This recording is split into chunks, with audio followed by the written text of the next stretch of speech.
Jason Kipnis with us. What's up, Kip? Welcome back. Hey, boys. Thank you. Missed you guys, as always. Missed you too. How are you and some of your former teammates doing in life? We were just chatting about a little trip you were on, and it includes some other notable names. We just got back, me, Lonnie Chisenhall, Michael Brantley, my brother, and then uncle, and a group of total of 12, I think. But Chis and Brant were with me for a Scotland golf trip, a bucket list trip where played St. Andrews, played Royal Dornoch, Trump Turnberry, Royal Troon. We hit up a bunch of the good ones. It was awesome. Love that. And Kratz was asking about Michael Brantley's swing. How is it? Yeah, I said it was just as annoying as his baseball swing because it's quiet, smooth, consistent, the exact opposite of my swing for baseball. And so he's like a +1. He's a nasty golfer. Wow. Does he address the ball like he would when he'd get in the box where he'd go like that? He go the tongue. The well, tongue? yeah, but it's not even like for me when I would hit, it was like I would bite my tongue. It'd be like in my cheek. He was just like it just looked like he's falling asleep. Yeah. That's how calm he is. Tell him to get a life. Tell him to sleep. I do every day. Okay, good. He has a life. It's full of sweet swings and consistency. Yeah, it's getting good at golf is what his life is. That is his life. Hey, before we start, we did just learn minutes ago the first home run derby participant, Junior Caminero, is back. Yeah, I love it. Big WBC homers he had, so it'd be fun to watch him again. Yeah, he's a big winter ball guy. He's young. He's 22. We talked about him a lot on yesterday's show. On pace for mid-40s homers, and then the walk rate's gone up a ton this year, so he just keeps getting better, as he should. He's only a baby in our league, but he's a superstar already. So we'll see him in the Derby. Awesome that he commits early to start to set the tone for other guys to join the party in Philadelphia, and we'll be anxiously awaiting the Kyle Schwarber, Bryce Harper. That's what I was just going to say. Let me know when those two are in. That's going to be must-see TV. 3. Who's going to be a third? There's 3 that have to go in. You already finished. You already picked 2. Schwarber, Harper. Trout's not doing it. Oh, that's tragic. Why wouldn't he do it? It sounded like he already said he was out. He's hurt. Course. Yeah, exactly. Has he ever done it? No, he's never been asked. He said. Well, that can't be true. That's not true. That can't be true. That's what he said. It's not mine. I understand that's what he said, but look past that. That's BS. Okay. Yeah. That would be an awesome Philly guy. That would be cool. That's a good call, though. Maybe they'll let him shag during the home run derby like the kids do. So he can be like, hey, I was shagging during the home run derby.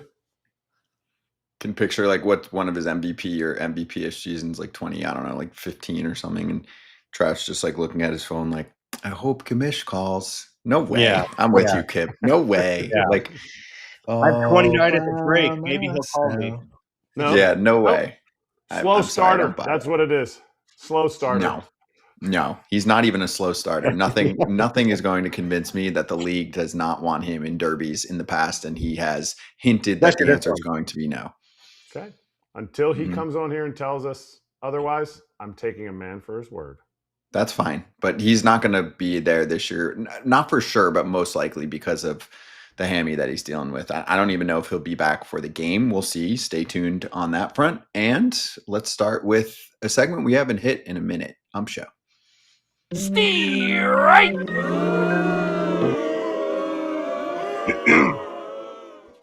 Are you kidding me? How soft are we?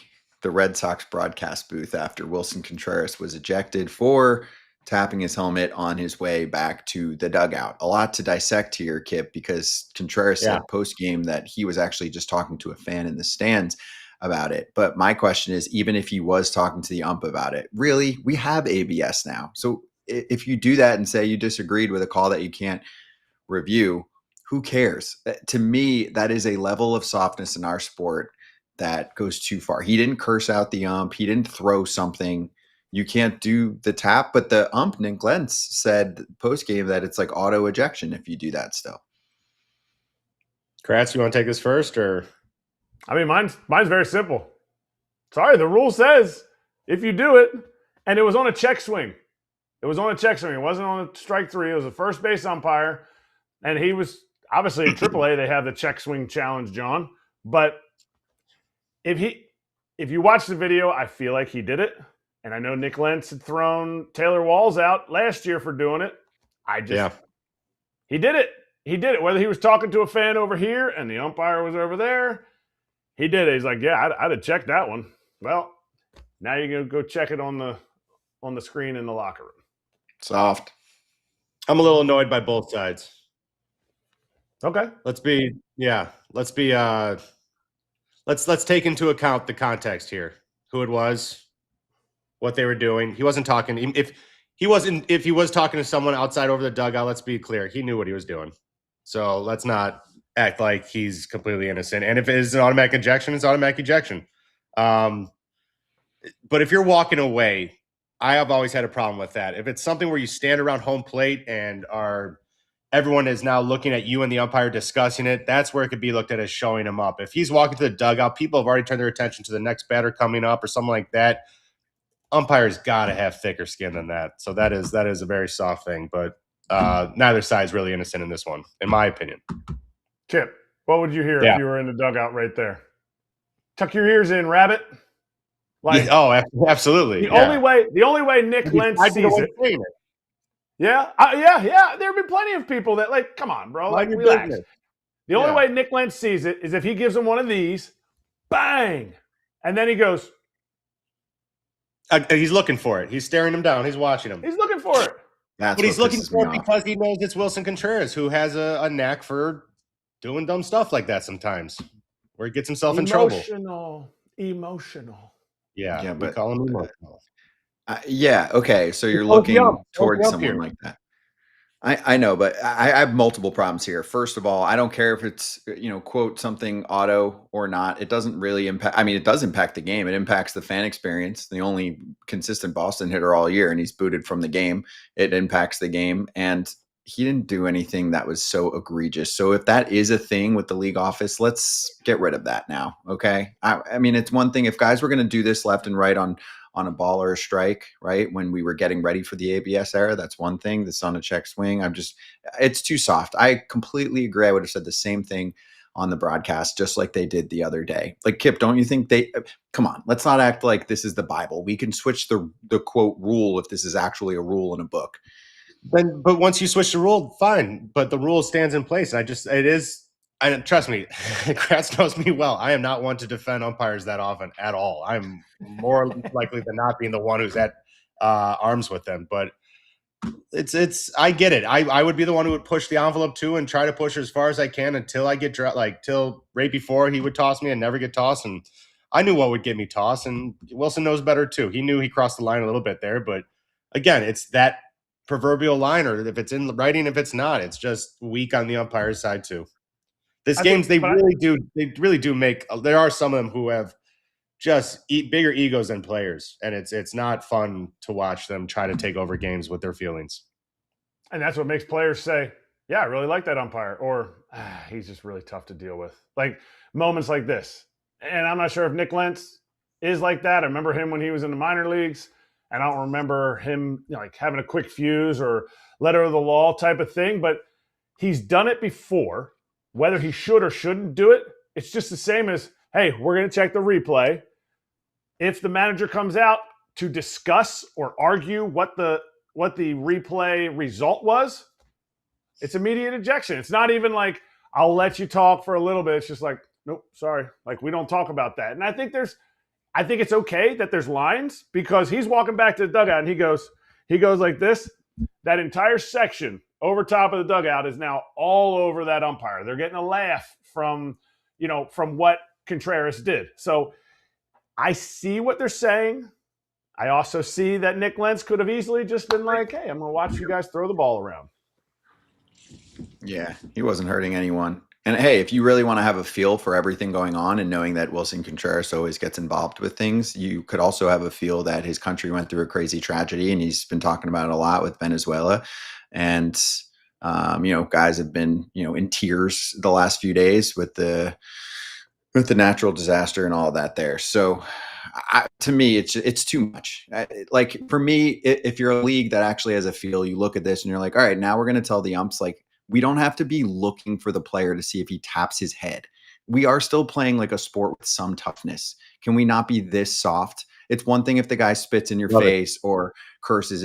Like, I get all that, right? Like, this isn't even setting a bad example for a kid. He's on his way back and goes like this. Pathetic. That's my thing. It's like, take away all of the nuances. And if it's a real thing and like in the rule book, I don't care. I'm just saying, take a step back now for the league going forward. Send out a memo and be like, that's too far. What Nick did here is say, oh, I'm going to look at this player and try to get him booted from the game. And also, like, not even, I don't know, a warning. I don't even think that's necessary, but I'm just saying, like, you're now taking away their best player from the game for that. That's the part that bothers me. Let's hear from Willson Contreras. Yeah. It's a quick trigger. Yeah. It's quick. It's too quick. That's the stuff that there was no pisses me confrontation. He didn't even know he was thrown out. And I would also say, Scott, I don't care if it's the best player or the worst player. Yeah, that doesn't matter too much. No. But I'm just saying, like, the impact. You're taking a player out of a game for this. Pathetic. To me, pathetic. Like, what's the line? That's all. To me, this is the line that I think we crossed in terms of being too soft as a sport. Here's Willson Contreras. Was that directed at him? Was that what was No, it wasn't that? directed at him. It was just like I was looking at the fans, and instead, like a Dominican fan was talking to me while I was tapping my helmet. So I was looking at him. He kept telling me, "You're good. You're all right." Just like breathe. I was like, okay. I was like there, and then when I got to the dugout, then I saw a shot going out, and then I turned around. And then Myers told me, like, you got thrown out. I was like, for what? And then I went out there to explain to him, like to ask him why he threw me out. And he told me, like, because you tapped your helmet. Yeah, but I didn't make eye contact with you. I didn't argue. I didn't yell. I didn't do nothing wrong. And he told me, yeah, but I have to throw you out. Like, you didn't have to, but you made that choice. That's it. I actually thought he nailed that one. Yeah, he didn't go right up to him and do this in his face either.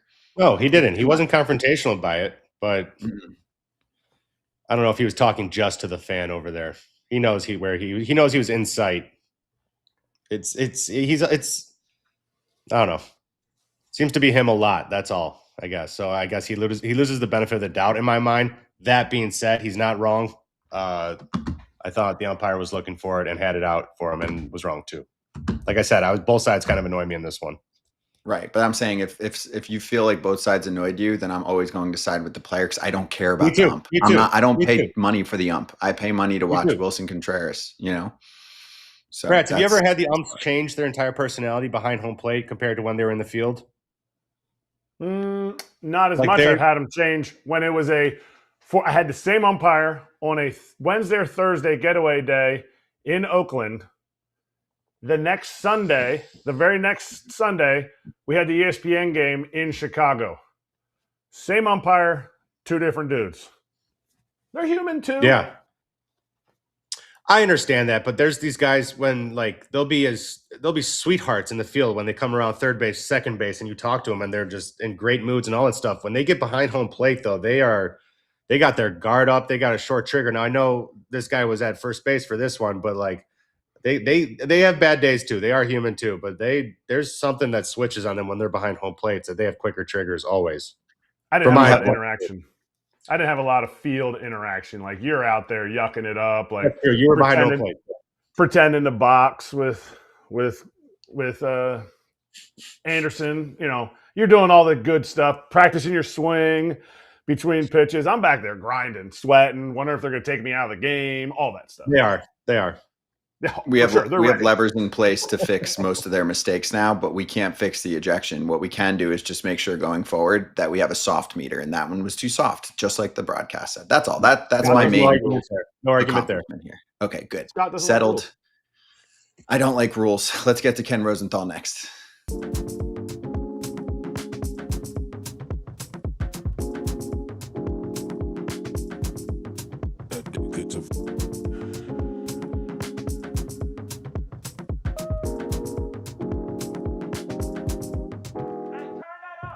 People, dehydration sucks. Quince electrolyte stick packs to the rescue.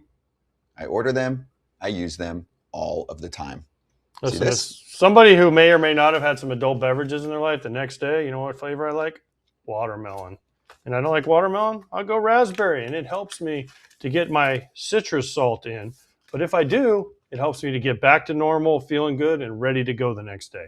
Yep, tough workout or dry mouth in the morning, whatever it is, this is going to help you out. Quint always has the best deals for you. You can go on their website and see a number of products. We're talking about not only a product that tastes great, but has zero sugar options that are also stevia free. Give your body what it really needs to stay hydrated. Go to quince.com/foul for free shipping on your order and 365-day returns. That's QUINCE.com/FOUL for free shipping and 365-day returns. Quince.com/foul. These statements have not been evaluated by the Food and Drug Administration. This product is not intended to diagnose, treat, cure, or prevent any disease. I guess you guys are right. I mean, I worked for MLB. They had too many rules. I left. So, yeah, I don't like rules. I get it. What about rules for Aaron Nola in terms of tweaking what he's doing, Kratz? I know there's been suggestions, but nothing's working yet. Do you see him actively trying to do different things since it's been about a year where the ERA is close to 6-ish? A little bit I played with him and a little bit that I was on the radio for the Phillies. He's always tweaking something. Yeah. He's always trying to tinker with stuff. He doesn't like the way his curveball looks. He doesn't like his leg kick timing. And I'm like, bro, I could go back and watch like your freshman year when you pitched in the regionals for LSU. You look exactly the same. And he's like, I don't even look the same from my last start. He's always trying to tweak it. And he's at that point in his career where he's giving up a lot of damage. So he has to figure out how to get soft contact in other ways than how he used to do it. Yeah. 5.82 ERA. He was booed off the field. He had a 5-0 lead.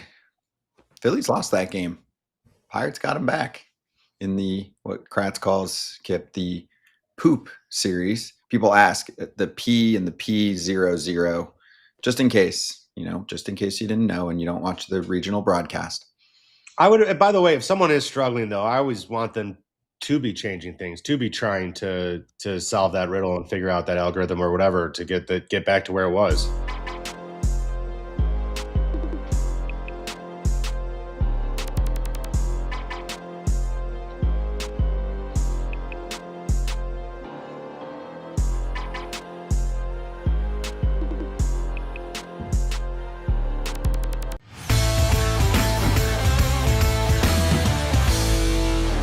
Let's hit the inside scoop with FT Senior Insider Ken Rosenthal. So, Ken, let's talk about trades and starting pitching. I have a question for you, and it relates to the two teams we're going to bring up first. So I love when teams are like, oh, yeah, we're not really looking for pitching. You're not looking for pitching until you are, right? We just talked about how Aaron Nola had another bad outing, and for the Braves, they've had their rotation kind of fall apart quickly, among other ball clubs. But let's start with the NL East and those two teams. Your thoughts on how this is shaping up right now, this race, and how it could affect their trade deadline plans? Matt Gelb and Charlotte Varnes of The Athletic have already reported, Scott, about the Phillies' search for more of a back-end starter swing type, a person or pitcher who could pitch in long relief and also give you occasional spot starts. That would seem to be enough for them. They have three great starters, of course, in Sanchez and Wheeler and Luzardo. Nola struggling, obviously, so maybe now they need a little bit more than what they thought initially, but that type of pitcher that they described to Matt and Charlotte would have been the replacement for Painter, or theoretically was the replacement for Painter. They haven't acquired that pitcher yet, but that is what they were looking for. The question with them now becomes, okay, do you need maybe someone a little bit more established as well as that swing type? So that's the Phillies. The Braves are in a different place because right now, and Mark Bowman of MLB.com put this really well the other day, you start a playoff series with the Atlanta Braves right now. Chris Sale, of course, pitches game one. Martin Perez would probably be game two at this moment. And he's a guy, they DFA, they re-signed him. He's not anyone's idea of a game two starter necessarily, though he's pitched quite well this year. Bryce Elder has regressed. Grant Holmes has done okay, but he's a guy with the potential for injury at any time. He has an UCL issue, I believe, that he's kind of just maintaining things with. And while they've got Smith Shawver coming on a rehab assignment, and Hurston Waldrep, and they have some pieces. They clearly need what they talked about getting in the offseason, which is a starting pitcher who could start a playoff game. They need that more urgently now than they did even in the offseason when we didn't know yet that some of the pitchers they had, Schwellenbach, Strider, etc., would be injured. Is that going to speed, and I feel like I ask you this every other week, but is that going to speed up the timing? And you always say that's just going to be like right until the end. But you talked about a team in the Phillies who wants maybe like a 4 or 5, a back end type of person. That feels like, okay, I'm going to go and get that at any time, and we'll get 3 extra starts. Will any of this speed up the timing of these moves, especially since they're both in the East, and it's like we could be vying for the same person? Erik, it's not out of the question. And just look to last week when the Cubs acquired David Peterson from the Mets. He is not a front of the rotation guy at this point. He is not someone you would necessarily count on to start a playoff game, but can he get you through the season, which is what we're talking about with the Phillies in particular, but also the Braves.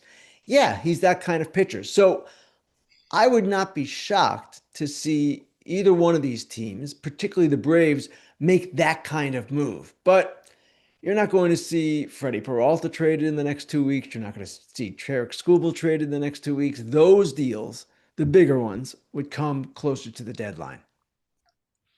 Hey, Ken, I want to take you to the Angels, and you covered this on Fair Territory in terms of the actual move, Mozeliak, Perry, whatever. I want to go to the trade assets.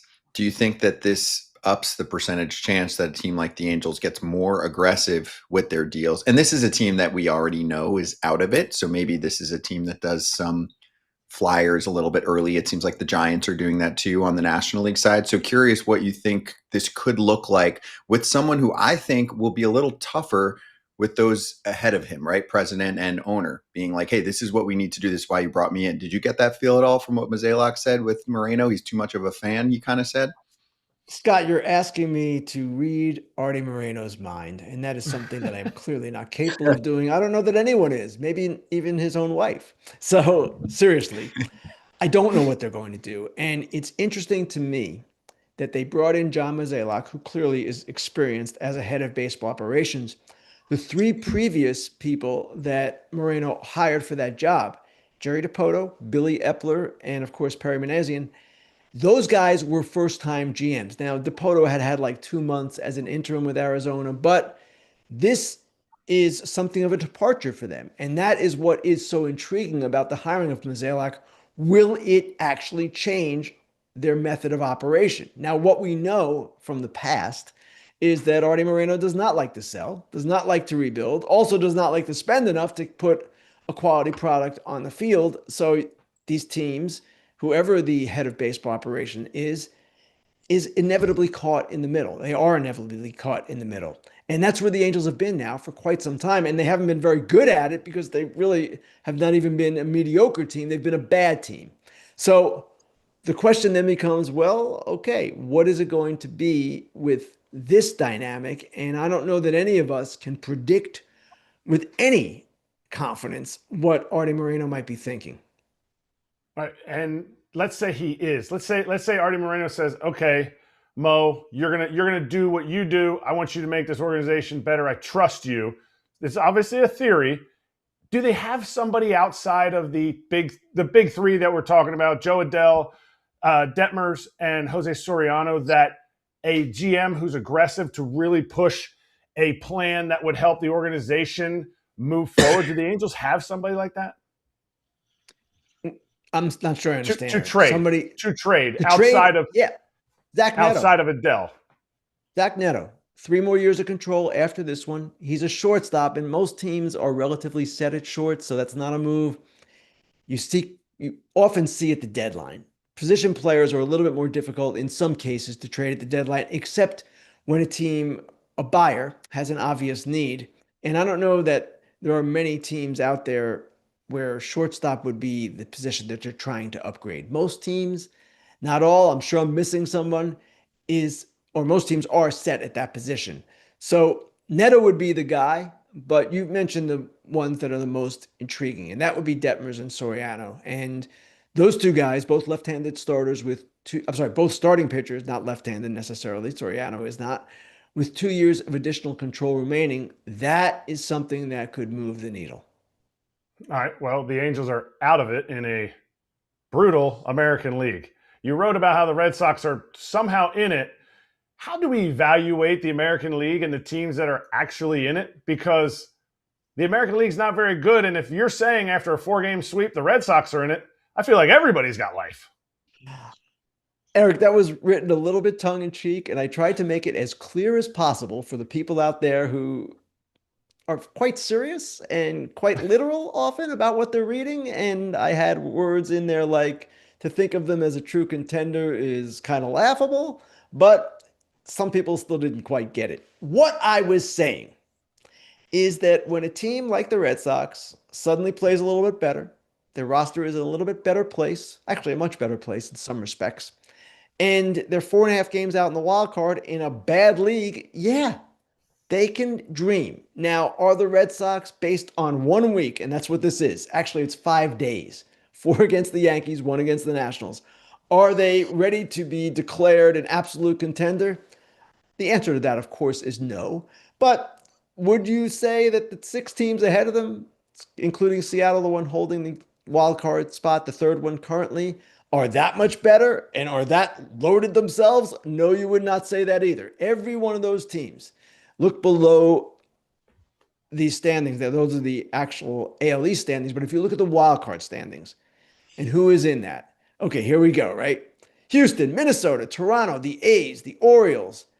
None of these teams is exactly setting the world on fire. In fact, the team holding the third wild card spot in the American League right now is a 500 team. We're talking about a league that only has 6 teams with positive run differentials, and 3 of them, I believe, are plus 10 or below. So anything is theoretically possible here, and that's why I just had some fun with the Red Sox today because, hey, I have written twice now that Craig Breslow, the president of baseball operations, chief baseball officer, the Red Sox have a different title. I've written twice that he is likely to be gone, and my first paragraph was only in the American League, the ridiculous American League, could this transform from a guy who was effectively a sitting duck into a potential candidate for executive of the year. It's theater of the absurd. That is the point I was trying to make. So those teams that you were just talking about between the Mariners and the Red Sox, there's a lot of them. Yep. Is there a team, because when there's so much parity in a certain league or in a certain race, what if a team just says, we're going out front and we're going to do it? Is there a team that could theoretically add to their mediocre or below average roster and vault themselves out of that brutal group? All of those teams could add. And as of now, my belief or expectation is that all of those teams want to add. Mike Elias, the Orioles president of baseball operations, came out a couple of days ago and said, we want to buy. We intend to go for it. The Orioles have been less than inspiring, to say the least, this season. And yet that is his point of view. And they're at the bottom of that group, actually. So I would expect all of those teams, at least for now, to be in the mentality of we want to upgrade our rosters. Now, some are different than others. Houston historically has gone for it, right? And historically has been successful. I would expect Dana Brown in the final year of his contract as general manager is going to want to be under an owner who always wants to win, going to be aggressive. Now, the one team that's really interesting, and we talked about them a little bit on Fair Territory yesterday, the Minnesota Twins. For all this talk of Joe Ryan and even Ryan Jeffers, Buxton to a lesser extent, this is a team that's played better than expected. A team that, under a new leadership with Tom Pohlad taking control, wants to not go backwards again, but go forward and wants to upgrade. Now, Buxton got hurt last night, or at least was talked about being injured last night, and that always is problematic if that's serious. But that's a team that I would think might surprise some people, at least all of us who have looked at them based on what they did last year at the deadline as a likely seller. I'm not sure that's true anymore. Well, now that you kind of got towards the AL Central, which I was going to turn into being a little biased towards that anyways. But First off, are the Twins just going to go for it so they can make the playoffs and then sell off the rest of the team again? Is that their main goal? Because that seems to be their pattern. But I want to talk about Cleveland and the White Sox this year, who are playing well above expected. I think they're playing great. But they just got all these prospects from that Crochet trade that are starting to pan out, that are starting to come up. They're talking about going for it. Where are they going to find these pieces to go for it? What are they going to give up? And where's this pitching going to come from? Because Cleveland, no team in the AL Central is really built to run away with it. Nobody's has the roster to kind of win that 100 games and kind of just take over. So I think, what kind of moves do you see coming in that division alone? Agreed, Jason, that none of those teams looks like it's running away. And from that perspective, if you're the White Sox, I look at them a little bit differently than I've looked at some of the other surprise teams, the Nationals, the Cardinals. Those teams, in my opinion, the Nationals and Cardinals, they don't want to buy. They want to sell. Now, they may end up having to buy because they're in a competitive position that dictates it, but that was never their idea coming into the season. Wasn't the White Sox idea either. But the White Sox are in a weak division, as you mentioned, and they have, in recent years, struggled mightily, to say the least. So they would like to obviously honor what the current team is doing and upgrade it if they can. The way to do that, bullpen needs help, but man, a veteran starter to add to what they have, which isn't bad, would really be impactful, in my opinion, anyway. So I see them a little bit differently, at least right now, than I see the Nationals and Cardinals, because it seems their hunger is a little bit greater to maybe just get to the playoffs, which would be an amazing accomplishment. Cleveland is a fascinating team. And I wrote about this, I don't know, it was about maybe a month, 6 weeks ago, Jason. And what I wrote was they could turn over their team quite a bit over the months of June and July simply by bringing up players from their farm system. And we've seen it happen now. Bazana, Khalil Watson, and Cooper Ingle, they just added. They keep bringing these guys up, and they're probably just, in some ways, Bazana's a fixture, I would think, for years to come. But in some ways, they're taking a look and seeing what they have and where they need to upgrade. The Guardians always seem to need offense. This year is no different. They obviously need Jose Ramirez back badly, and Angel Martinez as well. But that would be, I would expect, where they might look to upgrade, but I don't know that they'll do much because they are, I don't want to say wedded to their internal options, but they're committed to them in many ways. And this is why they didn't do much last offseason. Now, the other reason they don't do much in the offseason is because they don't typically spend money, but they have these guys coming, and there are more. So it's going to be really interesting to see how this team continues to evolve with all of the young talent that they are capable of incorporating. Ken, is there a glaring reason of why the superstars in San Diego are all struggling for the most part? Is it Craig Stammen? I feel like how's a manager going to make all of them struggle? Is it they played too much? They've played too little? Is there something that you could put your finger on? I can't. And it isn't all of them. Xander Bogaerts has been pretty good. Tatis has come around. Even Merrill's been a little bit better lately. I know Manny is still kind of in a weird place, and he too has shown signs at various points of late, but it's not the consistent Manny Machado we've seen for years on end.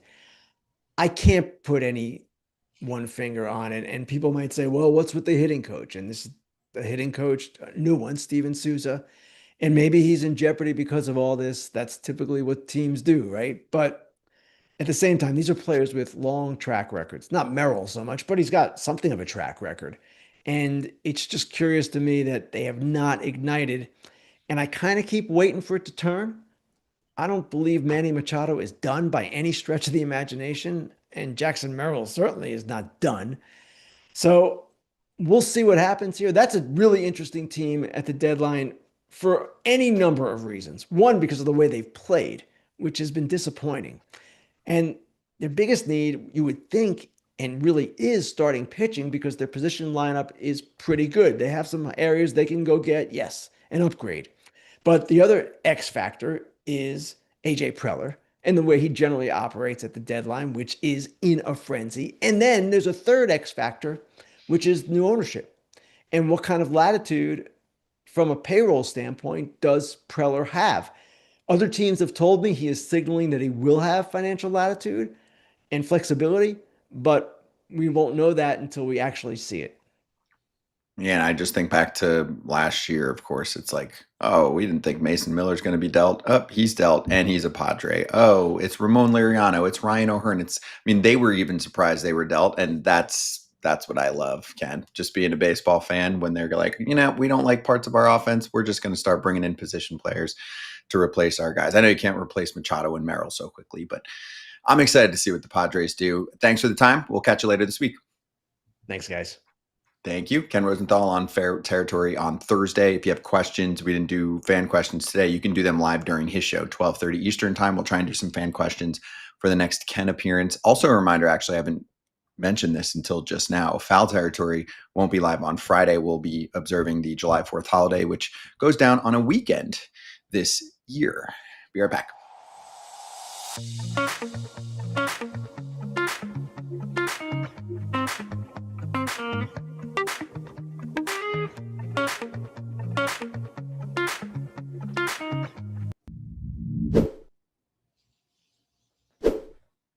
Hey, SeatGeek's helping us with some game previews. We have to start with Skubal versus Schlittler. If you're in the New York area and you'd like to see two of the best starters in baseball, perhaps the two best in the American League, this is your opportunity. And Schlittler's actually coming off, it might have been his worst start of the year, Kratz, even though the defense was also letting him down in that outing against Boston. They lost the game. 0 earned runs. They lost the game. I get it. He didn't get out of it, but he was essentially one hanging cutter away from Durbin not tying or putting him ahead. Like, I get it.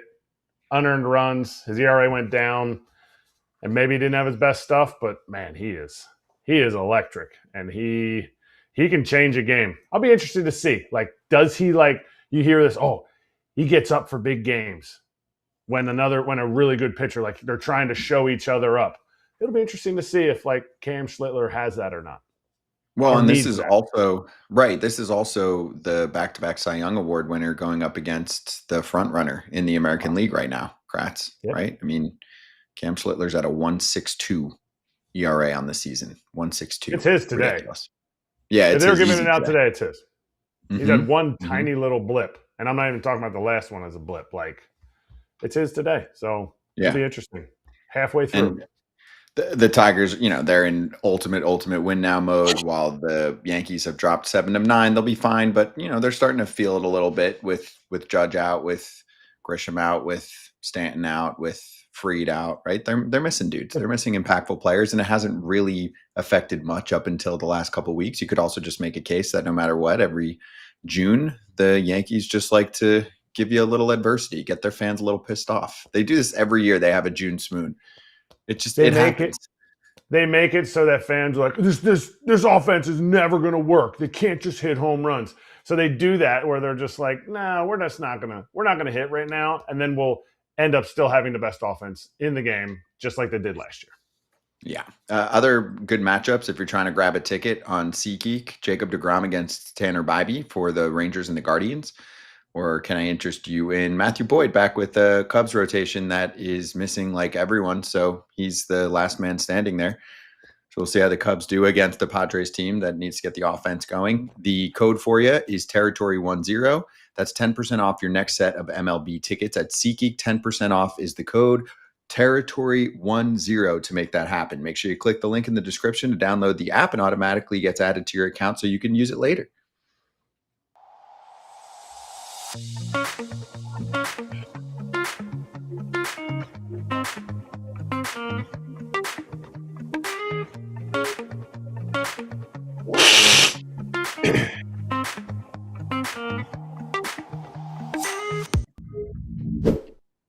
Hey, we're doing trade predictions as we have our guest hosts this week. Kip's back, so he's going to follow what KP did in the prior episode. Kip, you have some trade predictions for us on some destinations where you think stars could land and why. I do, and I'm sure you've talked about a bunch of these guys and probably even maybe have some of them already for yours too. But let's start with the obvious one. We think Tariq Skubal is going to get traded. I have the Yankees stealing him this time instead of the Dodgers. So Why? that's my first one. They I have don't a know. lot of starters. What? They have a lot of good starters. But so the Dodgers. I think they're going all in. I think that's their main move. They have the ability to re-sign him, to pay him, to hold on to him after his contract. I think so. Maybe that's they're what they're leaning towards. What do you guys got in that one? First off, Yeah, I mean, you're adding a strength to a strength, which I'm always okay with. It's not like you can have too many of these. But I mean, your we just thoughts on- spent time talking about the Phillies needing a starter because of Nola, but they have 3 bona fide starters. You can never have too many good starting pitching in the major leagues. Yo, Kipnis, I liked you when you were with Cleveland, but yo, we need some offense. Have you seen the team in the last 5 days, yo? Yo, they can't even hit. Good analysis. That was New York. That was Tony from New York calling in. Yeah. Okay. Well, I mean, I grew up listening to talk radio in New York, and they'd be like, "Yeah, we want the Scooble guy. We'll take him." Like, and they'll go on, Baseball America and find like their 18th ranked prospect and be like, "Yeah, we'll give him Smith for Scooble, right? Yeah, that's one. Straight All right, up. here's my next deal. Yeah, straight up, it's fine. He's supposed to be really good. He's got like 6 homers in A-ball." So I'm not saying it's impossible, and for me, I would love it still if I'm a Yankee fan. Add to it, right? What does the playoff rotation look like for you? Schlittler has been their best pitcher this year. Cole's back, should be pitching a playoff game. Max Fried should come back at some point and pitch a playoff game, and then Tarek Skubal along with that 4. That sounds great to me. There's others obviously that can pitch that have pitched well, but those 4 that sounds fantastic. There's other playoff teams that can use him and need him and would make their rotation look just as good too. So I mean, listen, I'm not saying I'm right. I'm just saying that's a guess. That's a guess. Okay, next up. These are all guesses. Next one, I got Aroldis Chapman to the Cubs. I think just following them along a little bit closer. They need some bullpen help. They need some stability back there. I know there's something that was talked about their relationship a little bit between him and whether it was Ricketts or Jed. I can't remember what the story was. But I know that they need a closer or someone in the back end with Palencia to help out and kind of bring a little bit more stability for that one. But they could use a starter too. Cubs would definitely need a starter as well. But I don't know if they're going to be the ones who go after Skubal. I like this idea. Try to find the magic again. Tarek Skubal, yeah. Tarek, like Eric with a T. But I like this idea, Kip. I mean, he's done it before with the Cubs. Yeah. He was part of the Gleyber Torres for Chapman deal. That was, I mean, he's part of ultimate Cubs history. Yeah, I'm aware. But just I know they have the relationship that I think has been there before. But I think that fit and him go well together. I just see them. I like it. I like it. Yeah. I mean, I think Chapman will fit on a lot of teams that don't have a bona fide closer yet. Okay. Next up. My next ones were just kind of like could be interchangeable. I think I know the Dodgers will always go out and go get pitching, so I kind of looked at some teams that weren't doing well, but I know we just talked about the Twins kind of being in the middle. Joe Ryan just seems like a controllable starter that they like getting. That seems like right up the alley of the Dodgers. They like having controllable starters, obviously. Luis Arias to the Mariners, I think they need some contact and hitting. And then Taylor Ward's kind of that Swiss Army knife for the Padres. I think they Yep. And that would mean the Orioles maybe fall back a little bit more. I mean, not that they're playing well; they're not. I wanted to put him. I wanted to give the Orioles somewhere, but I couldn't land on someone. Right. So you think they might be sellers when we get to the trade deadline? If they fall that far, if they keep dropping, I know the third wild card obviously opens up to everyone. I mean, if you look at the AL, the third wild card team's a 500 team. We just talked about that, but you fall that far behind Tampa Bay and Yankees, you're not putting yourself in that much a good position to have success near the back of the end of the season. You're digging too big of a hole. My favorite one is the Taylor Ward to the Padres. Taylor Ward has not dipped into his power, and this is a dude that hit some pumps last year out on the West Coast. Maybe there's something, who knows? He goes back out to Anaheim and he hits a homer with the Orioles. Like, some people play a little bit more, relaxed on one of the coasts. Who knows?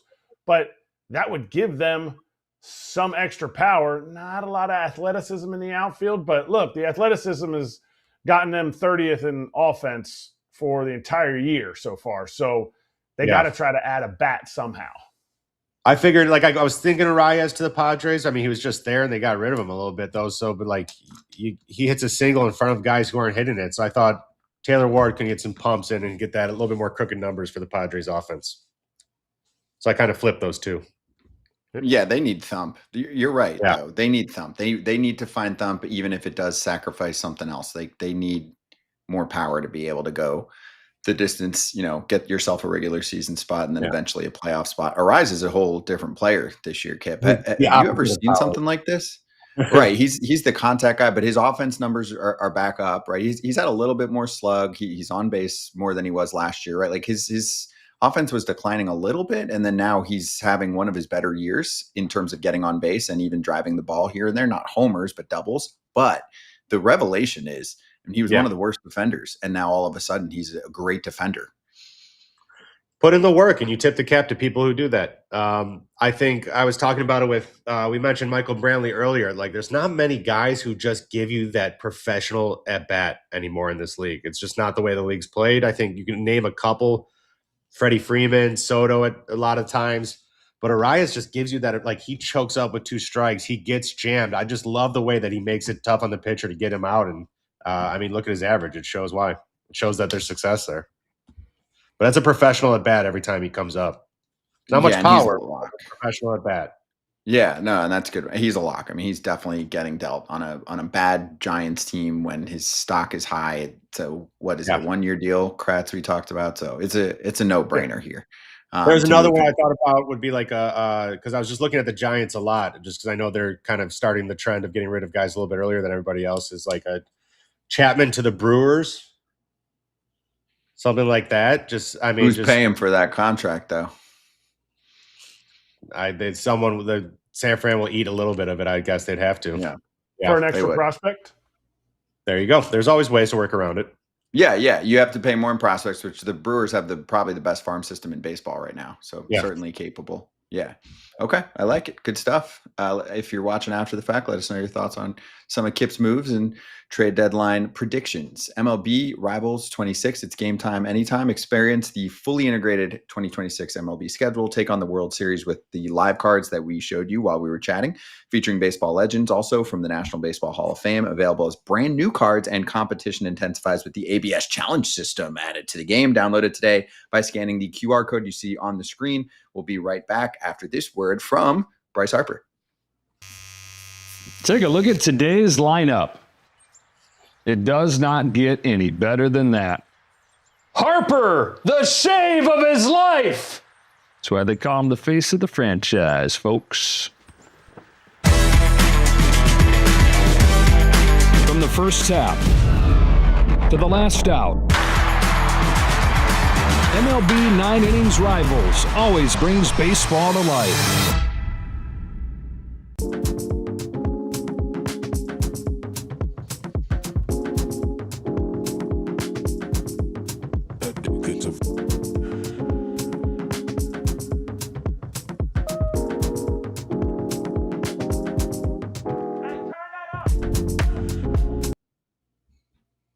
Hey, Addison Barger is going to be shut down for a couple weeks. MRI revealed a stress fracture in his back, felt soreness while ramping up his hitting. That's the report from Hazel May yesterday, as the Blue Jays have been going through it with the World Series hangover of injuries to pitchers mostly, but some position players. I mean, Barger was a huge part of last year's team, Kratz.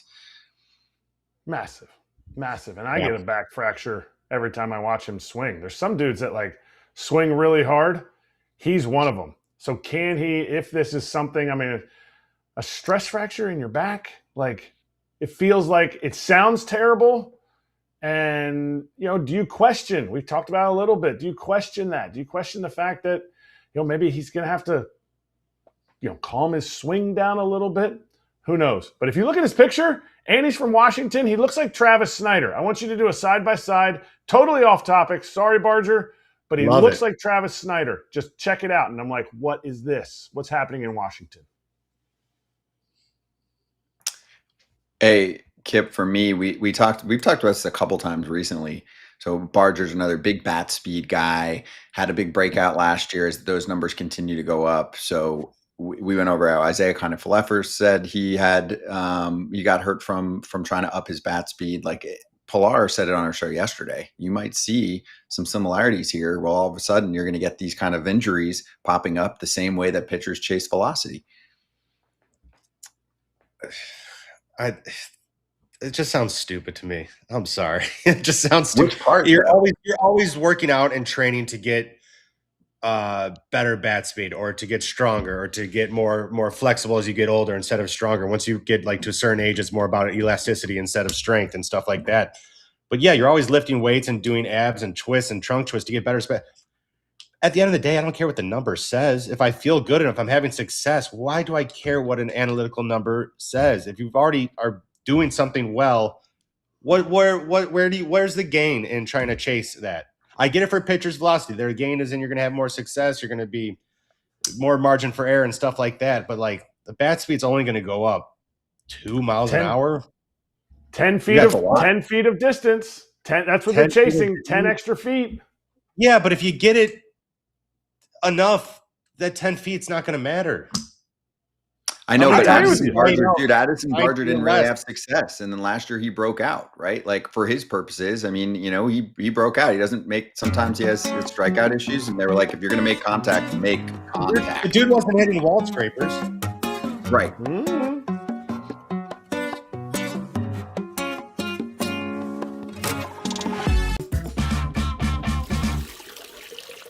He writes for the Seattle Times. His name is Ryan Divish, and he's back on FT. Ryan, great to have you back on, man. Good to see you. What do you have for us? To me, this sounds like the classic case of a fan base that is losing their minds, and then I'm on the outside looking in, being like, yeah, the Mariners are fine. They'll eventually hit a 10-game win streak and take the division, and they've got good pitching. But you tell me what you're seeing to try to not get like too connected to the everyday.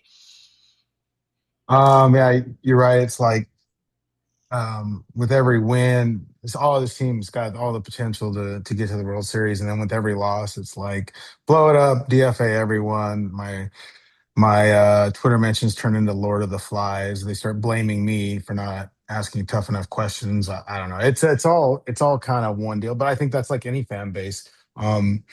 It's hard to see the 10,000-foot view or the macro, because in the day to day you see the everyday, and you're just every game and trying to win every game, and that's, I think, the balance. The front office has to look at the overall view, whereas like Dan Wilson and the coaching staff and then fans can look at the everyday view. But like the team has underachieved. I don't think anybody would sit there and say that it hasn't, given what they have, given the amount of talent on the roster, given the expectations. They're right around 500, which, when you're right around 500, makes you really good in the American League and really good in the American League West. But I have yet to see a stretch of maybe 12 to 15 games where I thought they played quality, consistent baseball. I just haven't seen it for any number of reasons, whether it's poor performance or injuries. I agree with Scott. I think this team is good enough to make the playoffs, blah, blah, blah. But as a fan, can you blame the fans? They watched them in the playoffs last year. Are they seeing the exact same team offensively? Because we know what they can do pitching, but are they the exact same team offensively? And that's what fans are leery of, like, oh, we're just going to waste our money on some playoff tickets that won't end in a World Series. Yeah, I usually don't tell fans how to be fans, because I'm not really one anymore, other than it's University of Montana football. But the difference with this team right now is the catcher isn't on pace to hit 60 home runs like he was last year. 81 games into last year, Cal Raleigh had like 34 homers. That's the difference. He started off slow, then he got hurt. He's working his way back. And Brendan Donovan's played in like 25 games. The offense isn't good, and there are a lot of different reasons for it. But really, it's not like some people blamed Rob Refsnyder on the roster. No, it's their best players haven't been consistently producing. As good as Julio was in the month of May, hitting 10 homers, you look at his overall numbers, where he's at 80-some games into the season, he's pretty much on track with where he's been the last few years, which means he'll probably get hot here in another week or so and then put up really big numbers. But yeah, it's fans have every right to be upset, because they haven't performed well. It's an execution issue as much as it is personnel or anything like. There's been some injuries and such, but it's just execution. Even like with the pitching staff, as good as the pitching staff has been, and it's been outstanding. Like you don't look at the pitching staff right now and say, oh, there's a genuine all-star candidate. I mean, Logan Gilbert's had some rough stretches. George Kirby's had some rough stretches. Brian Wu has struggled on the road. Then you have Bryce Miller and Luis Castillo doing a little bit of that piggyback thing, and you throw in Emerson Hancock, who's been probably their most consistent guy, but even he's had a couple hiccups. So I think they're still really solid. And like if you look at a team that's with the talent that they have, and they will get Brendan Donovan back at some point. And you look at the rest of the league, you think, okay, yeah, they have yet to play consistent baseball. And at some point, the law of averages says they will play consistent baseball. So you still like their chances because they haven't played their way out of it. Like as poorly as they have played, they've hovered right around 500 and they've been able to just kind of stay right there. And being in a bad league and a bad division helps. But, you can only play what the schedule says. And really, if you get into the postseason and win the division, that's really the ultimate goal to start with. And then because you can't win the World Series without getting the postseason. So I think they're still in line to win the division, which sets them up for everything. All right, Ryan, you got to put on your coaching hat, okay? Because you said Cal's regression. I said before the year, Cal is going to regress by a lot of home runs. He could still hit 40 before the year because you just don't hit 60 home runs as a catcher. Like that would be regression of 20 home runs. But what have you seen from Cal besides the stretch where he's clearly playing through an injury? Is something in his execution, his approach? Is it something that maybe he's still dealing with to have this few good at bats? I mean, everything offensively is down for Cal. Extremely.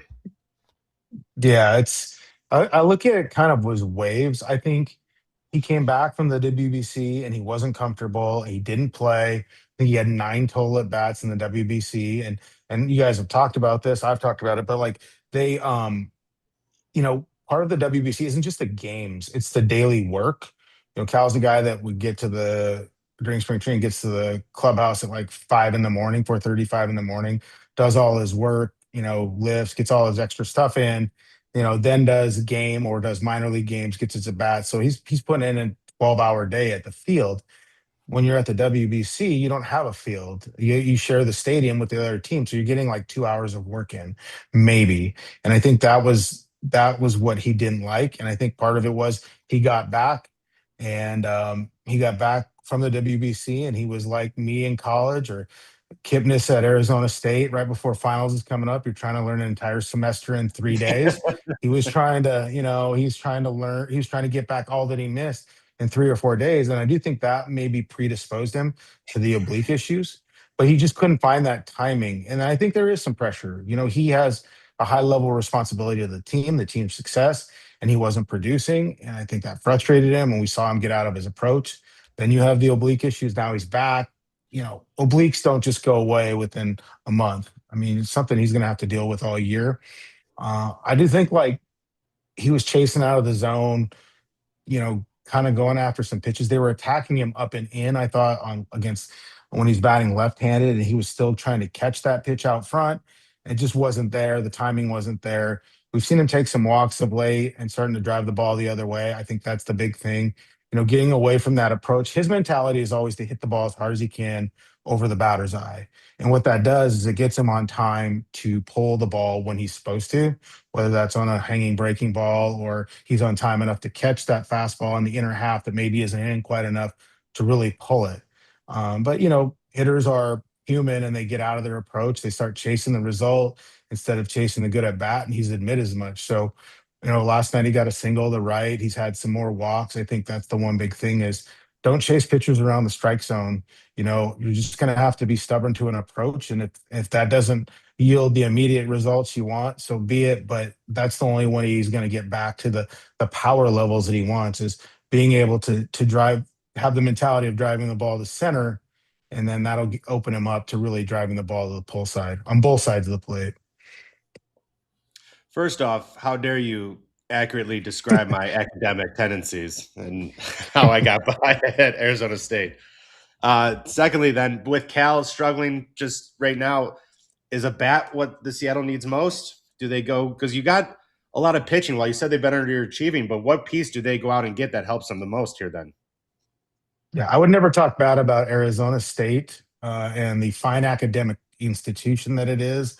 I mean, it's the junior college of the Big 12, basically. Easy. I mean, like, it should be the greatest. It should be the greatest recruiting advantage ever. I've been to Mill Avenue. It should be the easiest and greatest recruiting advantage ever. But I think that's the problem, is it's a little too much fun. I think that, like, obviously it's easy to say they need another bat. They need a right-handed bat. They really struggle against left-handed pitching. It's been obvious. But I don't know that it's like how they fit that in will be interesting. Would probably be an outfielder, most likely. They're pretty heavy on position players, like especially when Donovan comes back and if other guys stay healthy, they really need a reliever. Matt Brash is not going to be back till right about, I would say, the trade deadline, him and Cooper Criswell, and they're missing a leverage arm. And they were going to go get a right-handed leverage arm anyways before Brash got hurt, because they're trying to build this pen out into something really, really just like a dominant lockdown bullpen. But they don't, they need a right-handed reliever to work that seventh or eighth inning. There isn't a ton of them out there. Like, I heard you guys talking about the trade market and stuff. There's only a handful of teams right now that are sellers. I heard Kip mention Taylor Ward. Would he fit with the Mariners? Absolutely. It's weird though. Like the Orioles and the Mariners have had so many fits over the last few. Oh man, wow. That's amazing. That's truly amazing. The Mariners and the Orioles have had so many fits trade-wise. Ward would be a great fit, but it's never happened. Well, it's just like the starting pitching and stuff like that. What would the Mariners go off their major league roster to get Taylor Ward? Would they send a pitching prospect? Because like in years past, we always thought that maybe Bryce Miller would end up in Baltimore for one of their position players. And it never happened. And so that it hasn't happened. I don't really foresee it happening with Taylor Ward. I mean, some people have mentioned Seiya Suzuki because, like the Cubs, he's going to be a free agent. Like a right-handed hitting outfielder would help the Mariners, but I think their priority right now is to add a reliever, and that's the biggest one. But a right-handed bat would help them in some way. Like, they're so left-handed dominant, and they need to find a way. And maybe it is right now. Like, I think they're going to play Dom Canzone against lefties just a little bit more than they have, because he's been okay against them, and he's a true power source for them. I mean, like, you look at this team; they were in first place for over a month in the AL West, and that's with Cal really not doing anything. Randy carrying most of it, and then you're relying on guys like Luke Raley, Tom Canzone, and Cole Young to carry a lot of the offensive burden. So if they can kind of get going, I think that's the bigger key. But they'll look. It's Jerry Dipoto. They're going to be aggressive. It's just like the known needs aren't as simple as last year. Like last year when they went into the deadline, it was like, look, they need a first baseman and a third baseman, and Suarez and Naylor happened to be out there, so it was an easy fix. This year it's a little bit more complicated with how their roster is built. But the easiest fix, or the most glaring need, is a right-handed reliever that can get some swing and miss. Now, whether that's Lucas Urseg or somebody like that, that's probably what they're going to do. All right, Ryan. So I'm going to kind of hit a double-sided question here. It's about the piggyback that you had mentioned, the piggyback system, whatever. First of all, did they all truly agree to that? Did you delve more into that? And are they able to trade from that piggyback? And that's why they're doing it, because they don't want to put X pitcher in the pen and say, well, he's a reliever, we're not going to get as much, so we're just going to keep them all starters till the trade deadline. Yeah, I mean, like, I don't know if they all like agreed to it. It was kind of like, they were given different plans, and they all agreed on one plan. I mean, I think they were told, hey, we're going to piggyback, or we're going to go 6-man, or we're going to do something. We're not sending one of you guys to the bullpen, which is nobody wanted either. So they agreed on like the best possible scenario. I guess it's like for me, if you gave me 3 vegetables I had to eat, I would pick whatever one I could dump enough ranch on not to taste it. And that's, I think, what the Mariners starters looked at. Like, okay, well, here's all the scenarios, and we're going to do this. And you're right. The underlying thing is keeping them all stretched out, because the value is in having stretched out starters. Now, whether that's a pitcher gets injured and you can just slot the other one in, or yes, maybe moving one of those guys in a trade. Whether it's Luis Castillo, who everybody says is the most logical option. That's one thing you could do. Like, could they move Luis Castillo for that right-handed bat with a contract? Castillo's owed money this year and next year. Similar like with Matt Chapman, who's owed a lot of money. Can you swap the major league contracts, make that work? But you can't. Those guys lose all their value if they're not stretched out.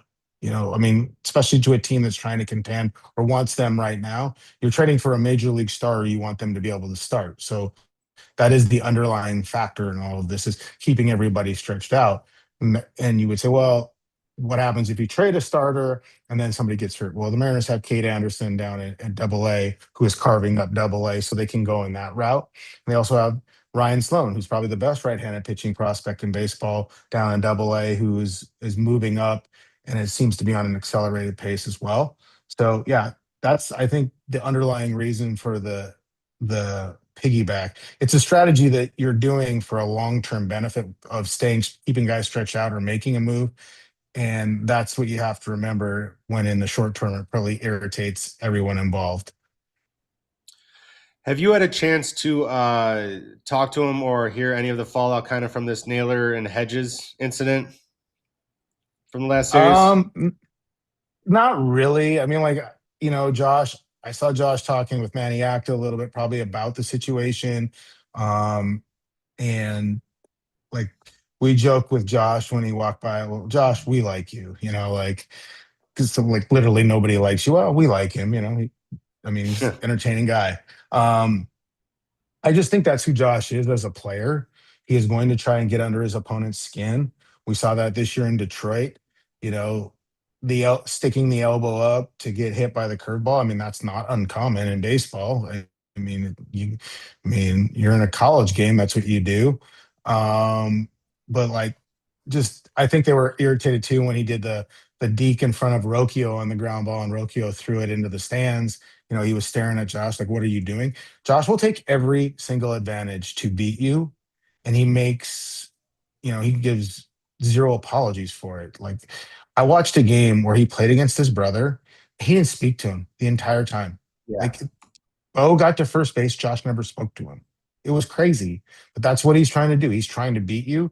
He doesn't care if you like him or not. He makes no apologies. He's a lot like AJ. It's like Ozzie Guillen said about AJ. When you play against him, when you really hate him, and when he's on your team, you hate him just a little less. I do think Josh's teammates really like him. I do think but I'm sure they kind of look at him going, "Damn, what are you doing here, bro?" But that's how he plays. I think he needs to operate on that edge for success. I thought he played really well in the Guardians series, and Kip, you've been around the Guardians. There's a reason why Josh played really well in that series, because he's trying to get back at them. Didn't like the organization, didn't like how he was treated, didn't think it was fair how they treated some of his teammates. So he's going to try and get back at them and show them what they missed out on. If that's what you need to operate on the edge, or to find that kind of motivation to go out there and really give the extra, to find that success, and that's what you do. It's like Michael Jordan thinking every player in the world that ever guarded him had snubbed him at one point in his life. Like, that's what you do to get up, then that's what you do.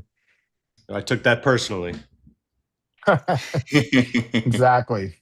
That's the thing, is like, Josh takes a lot of things personally and doesn't forget.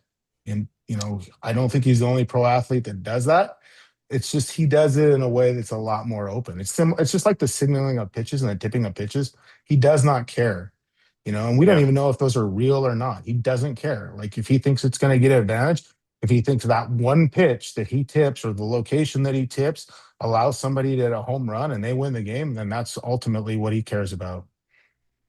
Yeah, that's good. Right. It's like, what are you going to do? Hit me? Cool. Then I get first base. That helps me too. Mhm. Yeah, he's definitely that guy, which I like. Many teams feel like they need someone like that. So I know the Mariners were eager to keep him, and they did.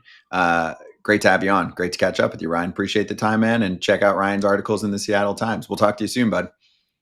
Yeah, Kip, just keep that cap and gown ready. When they make you an honorary doctorate there at Arizona State too, you'll just speak at the graduation and everything like that. Keep it up. Keep it up. The Washington. Keep it up. Dr. Kipnis in the house. It's got a good Yeah, tone Ryan. to it. It's got a good ring to it. I like it. Thank you, Ryan. See you guys.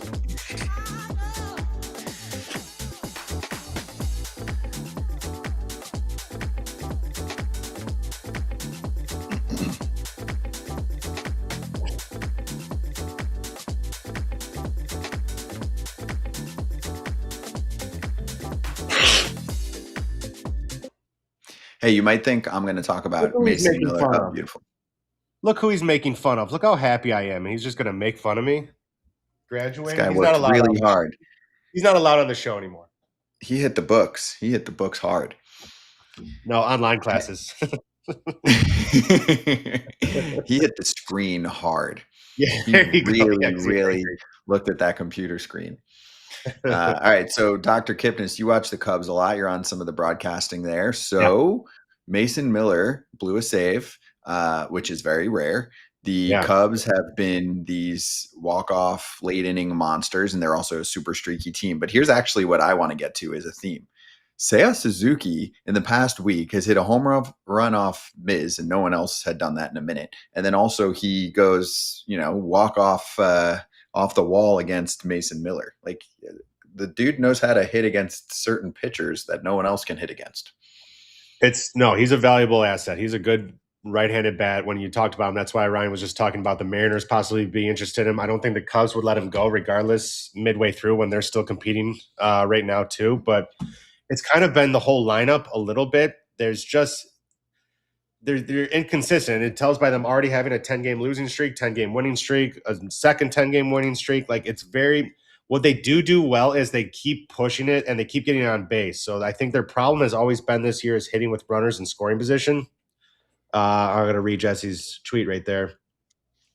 10 walk-off. But, yeah, they have this late inning magic. So both Chicago teams right now actually do. I think White Sox are like 23-5 in their last 28 at home with like 10 walk-offs, and the Cubs have 10 walk-offs. It's something ridiculous that both teams are winning a bunch of late games, but it's fun to watch. I think the Cubs lineup just kind of is so much better when Suzuki's going, though, because it evens it out because they have Bush, they have PCA, they got these lefties. They just need that kind of complementary right-handed power bat, and I think when he's going well, it really does change the entire lineup. Mm-hmm. Yeah, streaky team. Right. I guess they both have their streakiness to it, Kratz. I mean, one team's just overall streaky, and then the other one is, much better, the White Sox at home, than they've been on the road.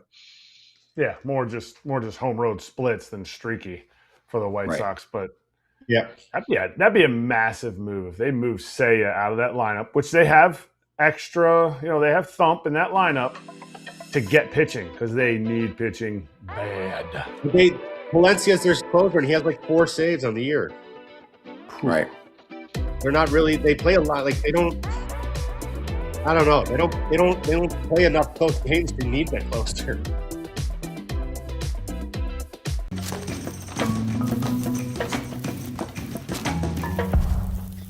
In the Weeds, great article by Mitch Bannon in The Athletic on players returning to where it all began, or a team that they spent a lot of time with. Mitch, also part of our Bluebird Territory show and podcast covering the Toronto Blue Jays. This came up because Bo Bichette just went back to Toronto for the Bo Bowl against the Blue Jays, now as a member of the Mets, and he was pretty emotional. And Bo's a pretty reserved guy, right? He kind of keeps it low key. But he was getting emotional when he was chatting. So this story, guys, dives into some other players and what the returns are like, how busy and hectic it gets. It went over some fuel, like Kevin Gossman was a little pissed that the Orioles didn't do any kind of welcome back tribute or anything to him when he went back for the first time to Baltimore. Chris Bassett, who returned to Toronto in June after 3 years with the Blue Jays, said he didn't like any part of it, even though he understood it. He just doesn't like having to watch himself on the screen. He doesn't like staring at former teammates that are like, hey, Chris, welcome back. We missed you. Like, he wants to look at them and be like, okay, I want to take these guys down today.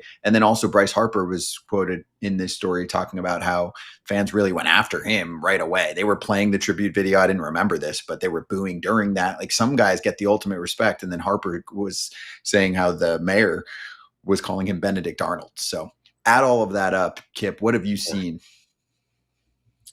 There's just speaking from personal experience, there's no doubt you go back and you want to kind of show them what they're missing or something. It's not even if it was a bad parting of ways or a good one. I think just when you move on and your team doesn't re-sign you or anything of that nature, anytime you come back there, you're like, you should have re-signed it. Like, that's just the competitor in every baseball player. They want that. I think it was bad that Baltimore didn't give Gossman even like, it doesn't take much for a media or whoever to put up like just a thanks Kevin like on the scoreboard for 10 seconds. You don't have to show a full video or anything like that, but to not acknowledge that, I think it was a little wrong.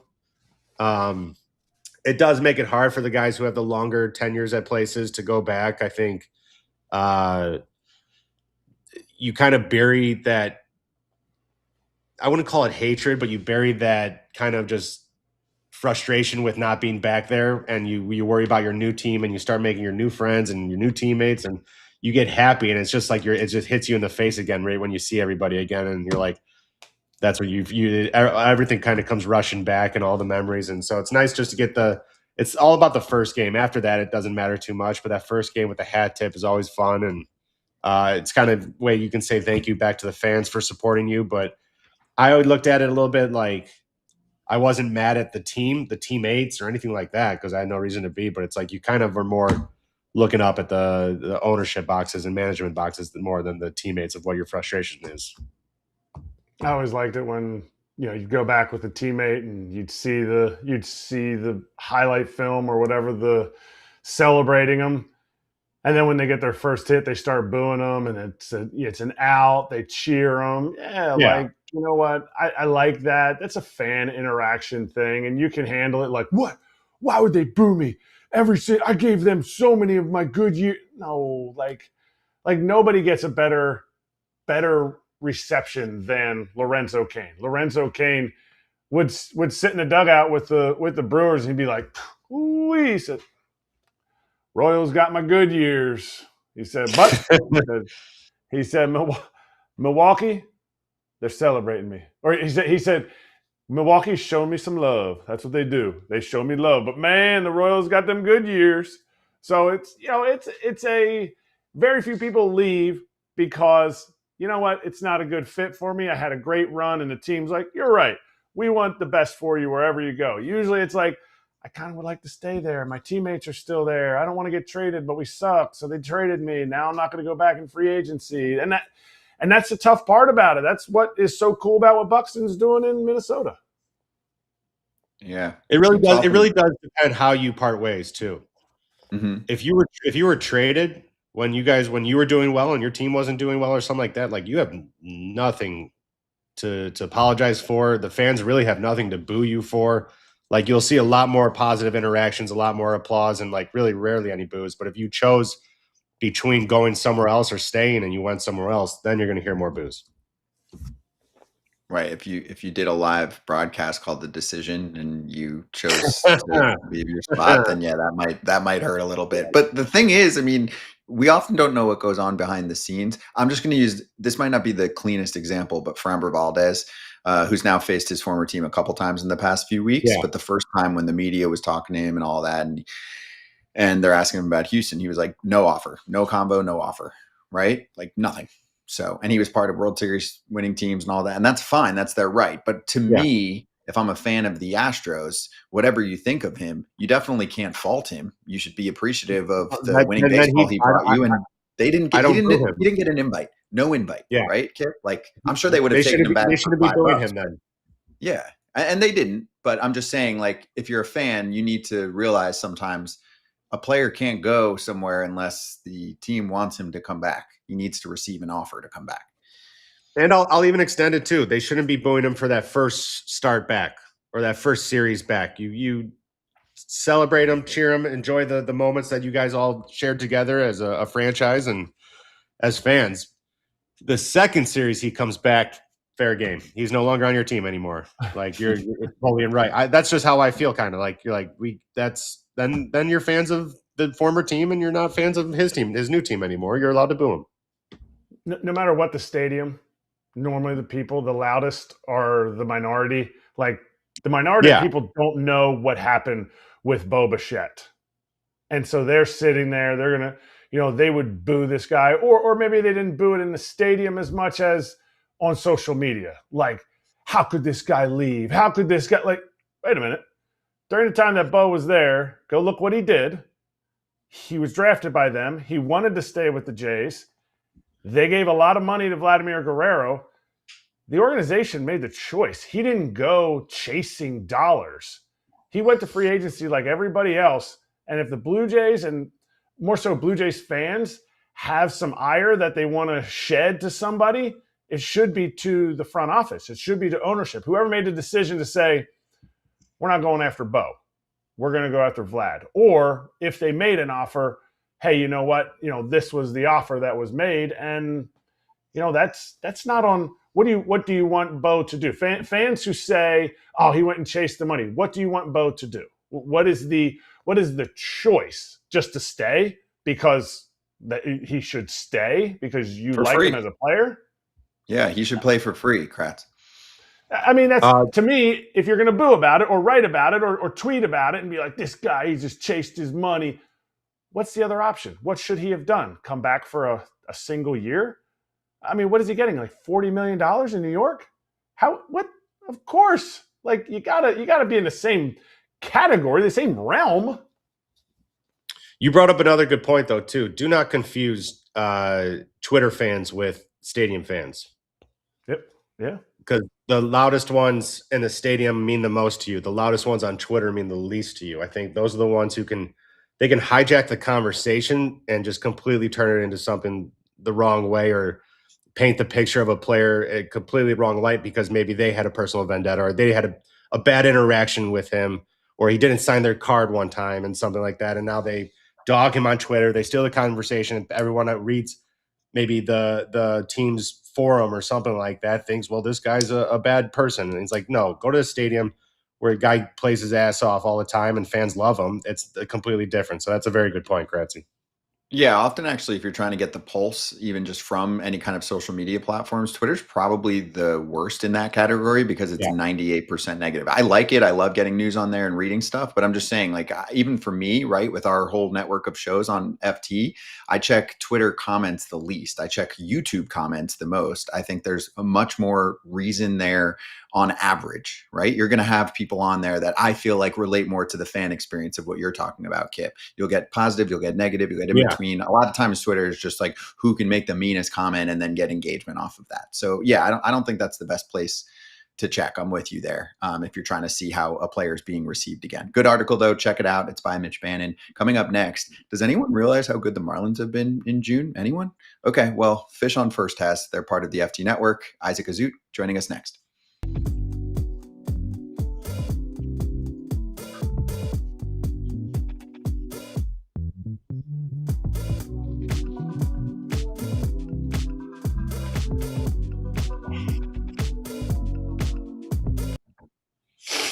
Hey, the Astros did lose Jeremy Pena, mild left calf strain, headed to the IL. Should be a minimum stint, according to Joe Espada.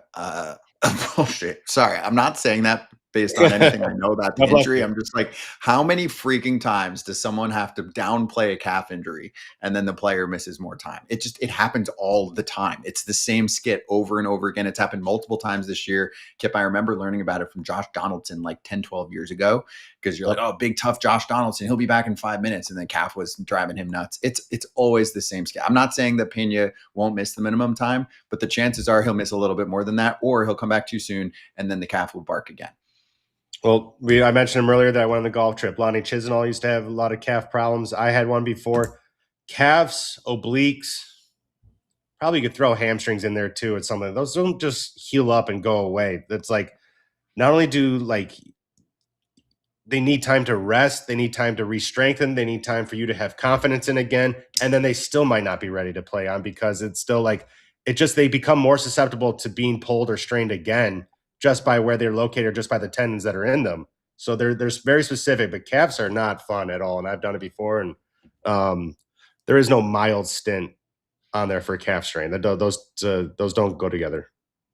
Thank you. That's why I saw that, Kratz, and I was just like, we have to mention this because Jeremy Pena is one of their best players and you can't expect him to be back in 5 minutes. or leg injuries that heal quickly when you're on the Astros. I mean, they've been a minute about leg injuries that take forever. Tucker 2 years ago, Jordan last year. I get it, they were foul balls, but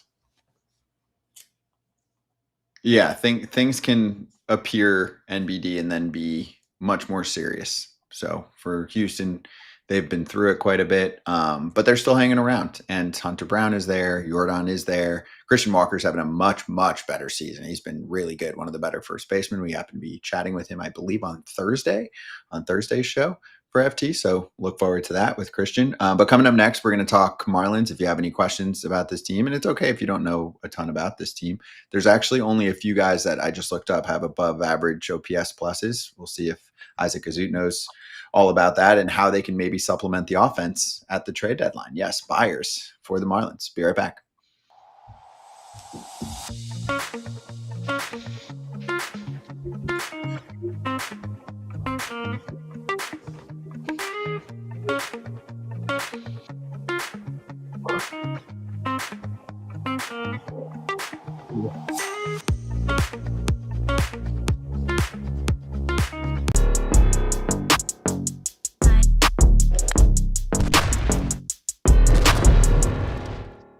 Let's talk to Marlins beat writer and editor for Fish on First. It's Isaac Azout, and it's your birthday today, dude? It is my birthday today. I'm turning 28. Happy birthday. Happy birthday. All right. Still in prime Thank you, baseball guys. year, which is great. We love that. The front offices won't get after you until you hit 30. Then they're going to say you're declining on your writing and all of that. But you look great right now. You've got 2 years left, so let's really make the most of it. Let's talk about this team. Why are they so good in June? And do you think that they will buy some bats at the trade deadline? Yeah, what a month, right? 19-6 in the month of June. A chance to get 20 wins this month tonight in Colorado with Yuri Perez on the mound. And I know it's a cliche, but it's just been a combination of all facets of this team right now that has contributed to this team being so good. I'll start with the starting pitching. Sandy Alcantara capping off a 6-0 month of June for this team. Max Meyer has not endured a loss on a decision all year long. He's 9-0. He should be a lock to be an all-star. And then guys like Tyler Phillips and Ryan Gusto have been, holding their own in that rotation. After injuries came to Yuri Perez and Jansen Junk and Robbie Snelling, they've really had to depend on other guys, and they've been coming through. And that's just not even discussing the offense that has just been superb for the most part. We all know about their all-star middle infield and Otto Lopez and Xavier Edwards. But then you look at guys like Joe Mack coming really into his own at the plate while being simultaneously the best defensive catcher in baseball. I will say that. You see Owen Casey get it going. Kyle Stowers is finally looking like last year's Kyle Stowers. Griffin Conine is back off the IL. He hit one into outer space last night to really secure the win for them. And it's just been a well-rounded group of guys for this Marlins team that has contributed to them having one of the best months in franchise history. I'm not even going to go with June. I'm going to go with the date that Joe Mack came up. How much a team that is built on pitching, because they supposedly have cavalcades of pitchers coming from the minor leagues in the bullpen and then to the bullpen, to the rotation, all that stuff, and you bring in a Joe Mack. Liam Hicks was almost a all-star before his injury. How much has Joe Mack changed this success? And can he be, or is it too early in his career to say this guy's a winning catcher no matter what he does offensively? He's a winning catcher. The intangibles that he provides, when he's not catching or just on the bases, his baseball IQ is just enormous in my opinion. And yeah, you circle that day when he didn't make his major league debut as a Marlin. And you know what? Augustin Ramirez is a great player, but you could just tell instantly the difference for the starting pitchers, for the relievers, everyone throwing to that catcher is just a different ballgame. Teams aren't running crazy on the Marlins anymore. They are looking forward to teams running on them because they know Joe Mack is more than likely going to throw them out at the plate. His receiving is incredible. His blocking is impeccable. And he's just really been a hell of an addition to this Marlins team over the last month and a half or so. And yeah, if he starts hitting offensively, I don't think it even matters what he does offensively. But the fact that he is holding his own with the bat, I think that's a real star that they have. And if it were me, I would try and hold on to him for as long as possible. All right. I mean, part of this too maybe coincides with the no more pitches from the dugout. So was it the fact that Augustin Ramirez, they changed exactly how, like, it's now the catcher's first choice is what I read. Did I get that wrong? From what I understand, the pitches are still being called from the dugout. It didn't change when Joe Mack got called up. So that's a No. completely okay. So I lied. I'll ask a different question then. Is the changes that he's made behind the dish going to change anything when Liam Hicks comes back? Is he going to be a 5-day-a-week guy? Is he going to be a 3 to 4-day-a-week guy? It's going to be a split duties. That's a great question. When he was called up initially, Hicks was on the roster, and from what I was told, it was going to be Max starts behind the plate against right-handed pitching, and he would maybe DH or maybe he'd just be on the bench against left-handed pitching, where Hicks would get the bulk of starting against those matchups. But Mac has just been so good and so valuable, and you can see how much these guys like throwing to him. I think he can start 5 days a week, no matter who's on the mound for the opposing team. You just look at the numbers, the ERA since he's been called up it's been dropping ever since. And so I do see him being their every single day guy, especially with the fact that, they don't love what they're getting out of first base. DH, I think they would love to have Hicks just focus on hitting and be their designated hitter, maybe getting some starts at first base as well. But it's really just nice to have a plethora of options for this team behind the dish when just a couple of years ago, they couldn't find one solid option. By the way, Kratz, I screwed think that that's up. the Rockies, right? I read a lot of articles, but I'm not good at reading, so I screwed it up. It was the Rockies and not the Marlins. So, right. Well, just for clarification with our fans, right? So those are the two teams known to have either all or many pitches suggested from the dugout. What I read recently too was that the Rockies were pausing that temporarily. The Marlins are still roaring. And Isaac, you know this. They're doing many things differently, and that's part of what Peter Bendix was going to do, right? Is, hey, if you're Marlins ownership, you're going to bring in the guy who was part of a front office up the road that clearly was able to turn a little into a lot. Do you feel as if he's been putting his own stamp on what he's doing? Like, I feel like there's some experimentation, especially with, that's a good example, of course, from calling pitches in the dugout to finding diamonds in the rough, like an Otto Lopez, and really look at their better hitters right now, right? Hicks, no one wanted him. Even Xavier Edwards wasn't like the key piece of the trade, and he had bounced around a little bit. So what do you feel like the stamp is of this organization that actually differs it from the Rays?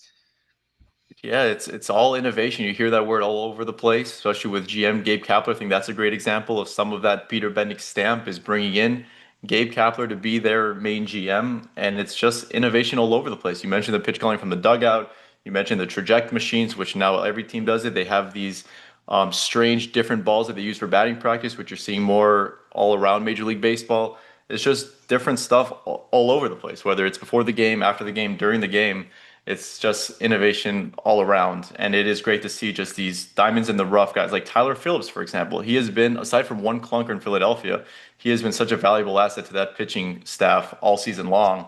And he was traded for, cash right before opening day last year. So I think just finding these gems, these hidden gems all over the place also is one of Peter Bendix's stamps because, hey, Otto Lopez, he was designated for assignment twice before Peter picked him up. And now he's arguably an all-star shortstop. Now, this month has definitely turned them into buyers, if anything, right? They're not going to work. They're not going to have this great month, get back into it, and then still be sellers. Or what are you hearing, or what are you thinking? Yeah, I spoke to someone in the organization earlier this morning, and with caution, a lot can happen between now and August 3rd.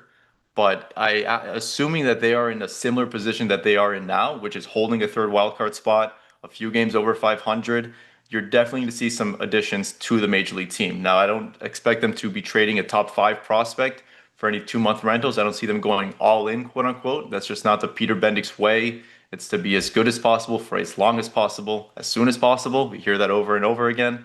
But I do see them, selling high on certain guys. That's sort of the Tampa Bay Rays way as well.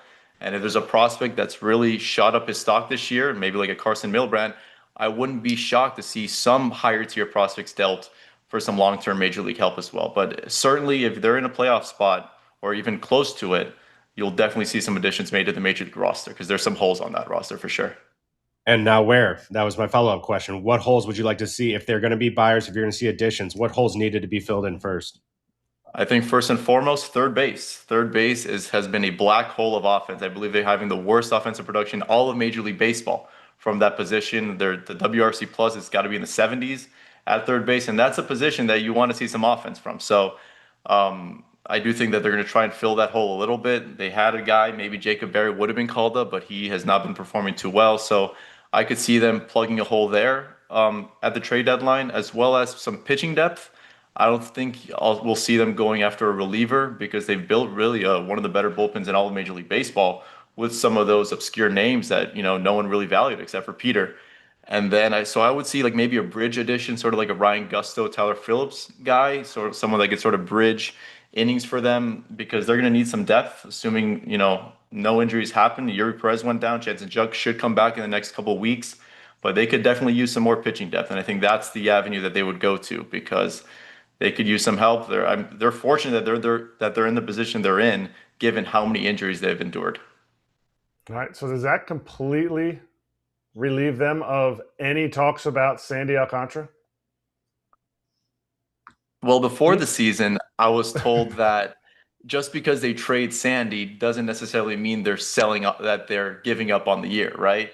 But personally, I don't see how you can trade the guy who just went 6-0 in the month of June and who is your leader and who is your all-time strikeout king and not be sort of waving the white flag. So it's going to be a really tough decision to make. This is also going to be at the hands of Bruce Sherman. He's going to have to press approve on whatever potential deal does come to his desk. If they're 5 to 10 games over 500 and in a wild card position, I don't see how you can do it. But remember, this is Peter Bendix. This is someone that is not emotionally invested the way I am, for example, or the way fans are. So if he thinks that there's a deal to be made where the team can still be just as good and he can really better the future of the team by trading this man, then he's going to do it. Or he's at least going to suggest it to the owner. So I couldn't tell you what percentage it would be that Sandy's gone, but I think the better that they play, the lower that percentage goes. You said Peter Bendix is not a fan. He's just going to make the decisions. Is the owner a fan? Because there's some momentum going on. Not all owners are fans, so that's why I asked that. Is he a fan? Because if he is, there's no way. But if he isn't, then you go, well, then this is the history of the Marlins based on other owners. He's a big baseball fan. He cares a lot. He watches almost every single game, and he has opinions on a lot of the managerial decisions. He's a really cool guy who is a big Sandy Alcantara fan. Sandy was traded to the Marlins 2 months after Bruce Sherman bought the team. So they have been completely overlapped with each other over the last 9 seasons. He has seen what Sandy has meant to the organization, to the community, to the city, to that stadium, to the attendance in that stadium or lack thereof.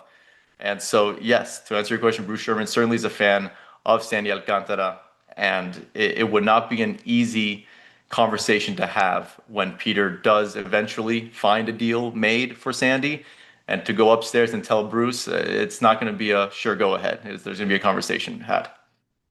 All right, Pete Fairbanks shows he's healthy, he's back. Is there somebody that they could have step into the closer role that they feel comfortable with if somebody comes calling? Because like you said, Peter Bendix is fine with adding talent for the long term, but also, what did you say, the short term or the now? I forget exactly what you said. It was a catchy phrase. Yeah, as good as possible for as long as possible, as soon as possible. And you're saying if Pete is traded, could they find someone? To me, it seems like Pete's their guy. I think if there's one reliever that they could move on from, it would be him, just given how much money he's being owed. And they do have some really high leverage arms. Like I said, it's one of the better bullpens in all of Major League Baseball. We've seen Anthony Bender receive a lot of high leverage spots. We've seen John King come in, Michael Peterson come in. So I don't see them moving on from any of those other relievers should they be in the playoff race. But if one guy could be dangled, maybe it's Pete Fairbanks. But like I said, if they continue to win, it just wouldn't make much sense to remove someone from that bullpen. Even though he's not performing as well as he would have liked, they do have some pretty attractive options down in AAA as well. Josh Eknes is supposed to come off the IL soon as well. So they've got a plethora of bullpen options to work with. Isaac, last one for you, just to get the pulse of Miami. And I know it's always super competitive down there to try and get fans to care, especially mid-season. How do you feel the pulse is right now? Like, do fans realize that this team's got a little something cooking, or does the lack of star power, right? Like there's not a lot of known names on this team, kind of hurt things when you're marketing. I know, right? Because I've lived down there too. It's like good is only one layer. You actually have to be like, oh, we're going to see so-and-so, right? We're going to see Jose Fernandez or Giancarlo Stanton. So what's it like down there since I don't live there at this moment? I'm an Orlando guy. They've had some pretty successful promotional weekends over the last couple of weeks that maybe have skewed the attendance a little bit. I know the Fan Fest was a big success.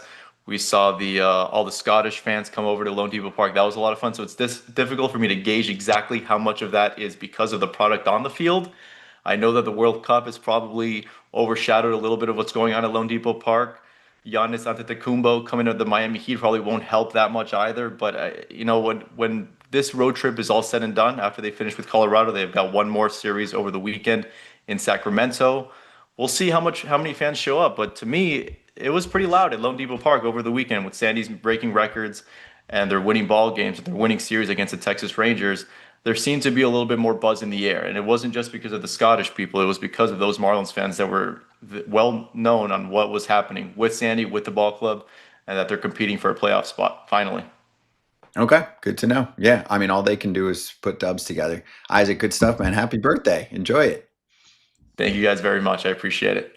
Yeah, same here. That's Isaac Azout from Fish on First, a Marlins beat writer. And by the way, you can check out the show here. It is a little promo page for you. Clayton McCullough stops by frequently, Marlins manager, to chat with the guys. So if you want to see the latest episode with Clayton McCullough, you can go find that on the Fish on First podcast page, wherever you get your pods, and also on their YouTube channel, part of the FT Network. Also, I've been told Otto Lopez might join us next week, and we'll try and give him some pub because he deserves to be an all-star.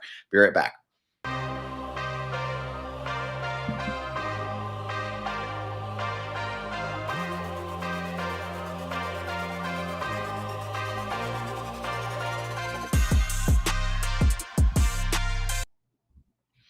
All right, so Dave Roberts talking about how Tyler Glasnow has resumed a throwing progression and that they're still being very cautious right now to avoid any more setbacks. So this was late on, what's today, Tuesday? So late on Monday with the update there. And by the way, the Dodgers beat up the A's with an Ohtani laser. He's got a nice little home run binge going on right now that is going under the radar outside of LA. I think 8 homers in his last 19 games. Good for like almost a homer every other game right now. He's pretty good at ball. But Kip, Glasnow, Snell, number 1 starters. And It can be frustrating for Dodger fans, but if they get to the playoffs with a bye, preferably for their cause, and then those guys are pitching in the playoffs. Yeah, exactly. Like I mean, those two might log like 40, 50 innings for the entire season, but then enter October with their same stuff and then just be freaking firing. And they can do that. Yeah, you will not hear me feel bad for Dodgers fans at any point in time of any of these broadcasts. But that's the margin for error that they have with this lineup, with this team that they put together, is that they can stay in first place for so long. They could out-hit people. They could beat you in so many different ways that they don't even need these guys to be there.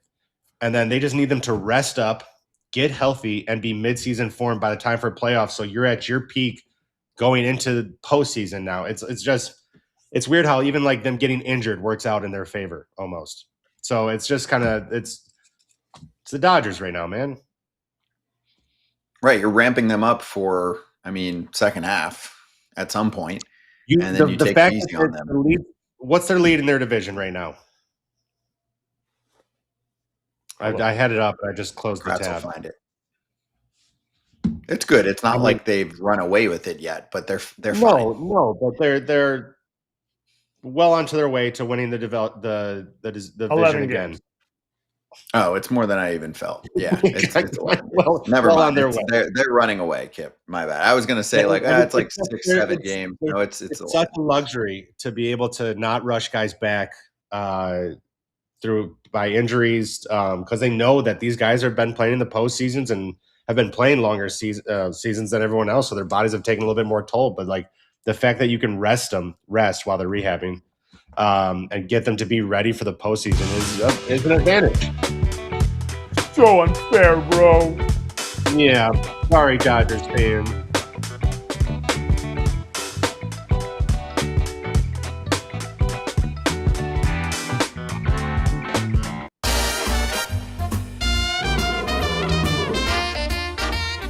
Bangers. All bangers yesterday. We've had a lot of this lately. All the bets hit. Even look at KP. Toronto money line took the under. That was an easy, no sweat bet for him on the under. The game was pretty close. It was a 2-1 win for the Blue Jays. So I hit my money line. He hit his parlay. Kratz is back on his ladder game with the Ashcraft 6K plus. What did he finish with? 8. Boom. So this has been by far, knock on wood, the best half we've put together for locks. It's been really, really fun.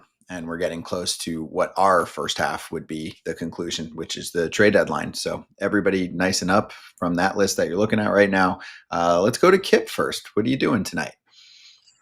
I am taking Jacob deGrom. I'm taking the Rangers -1.5 versus Cleveland, unfortunately. But because no Jose Ramirez, I know Chase DeLauder just got back, but Jacob deGrom's not who you want to see when you're just getting back off the injured list. So they still aren't at full health. They're still not scoring a bunch of runs. So I just like the matchup right there. Nice. So it's -1.5. Rangers -1.5 for +141. Yep. And I'm gonna do $500.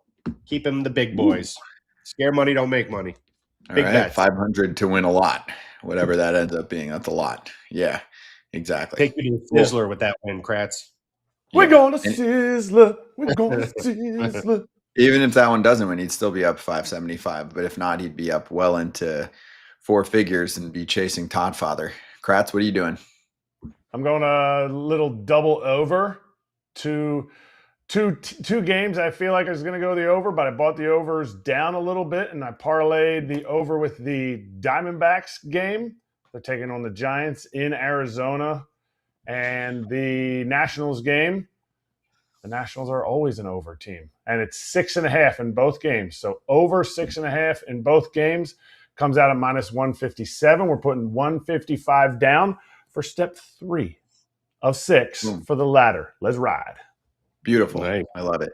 I like it. I've got a +115 piece for an upset tonight playing off the Nats and the Red Sox game that you're talking about. And by the way, the Diamondbacks are basically being kept afloat by teams like the Giants. I think they're 7-0 against San Francisco this year after beating them again yesterday. But for the Nats, for me, Cade Cavalli has really good stuff. I'm looking at numbers lately for teams against righties and teams against lefties. For the Nats, it's against lefties and Connolly early, and they've hit lefties really well in the past month and change. Early also with about double the ERA at home than he does on the road. Much more loud contact in Boston. Not surprising, obviously more of a hitter's environment too. And Cavalli, as in my mind, had a really good year. Last outing was 6 innings, 1 run, 7 strikeouts. Nats have a really good offense against left-handed pitching. Add it all up, I think they can sneak a win in there at +115. So 100 to win 115.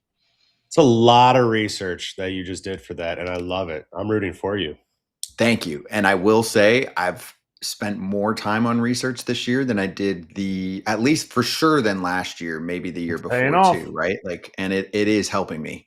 Like there were times where life got a little busy, Kip, and I'm like eyeballing it a little bit. And then when I've stopped and actually looked at some trends, I've gotten better. So I do it like first thing in the morning is one of the first things I do is do my homework and see what happens. So far we're in good shape. Everybody, good luck on your locks tonight or your picks tonight if you're participating. And if you're a World Cup participator, then here's a little something from BetMGM.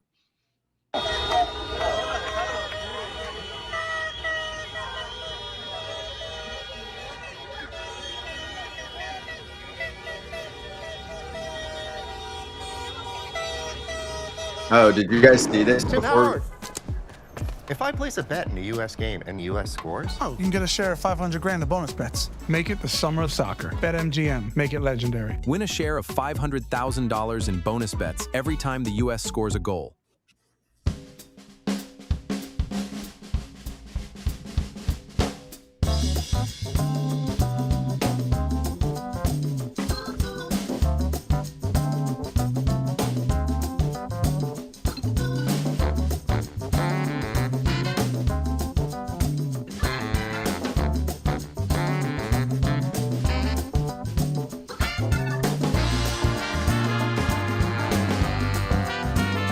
No, not an easy path. I had a lot of things quote unquote go wrong during my college career. And yeah, I struggled my freshman year pretty heavily, pretty much got cut after that year. And they kind of said, you're not a fit here anymore. So I was like, dang. And this was before the transfer portal and all that stuff. So I couldn't just, go to some other D1. I had to sit out a year if I did that. So I went to junior college and, again, shout out to State College of Florida and Coach Hill and Coach Batson and, Donnie, the pitching coach there. They really are great people. They gave me a shot.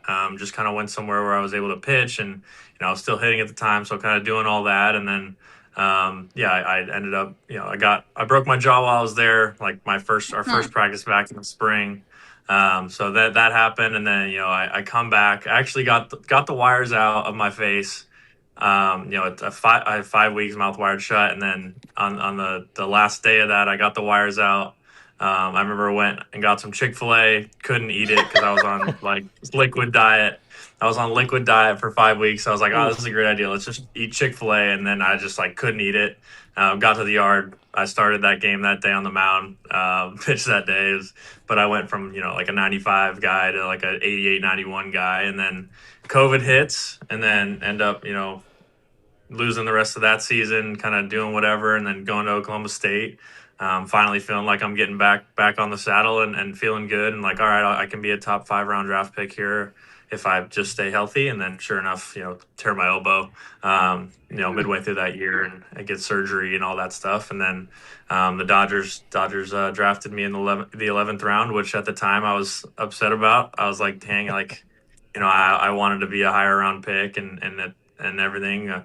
But hindsight is it's all worked out kind of the way God wanted to. And it's all, everything happened for a reason. And I think it all made me stronger. And yeah, the Dodgers drafting me was obviously one of the greatest things that could have happened just because, they do such a good job with guys that are coming off surgery and such a good job with the rehab and everything else. And thankfully came back and was able to have a pretty smooth ride right up to the top. So hoping to keep it going. And yeah, that's my story.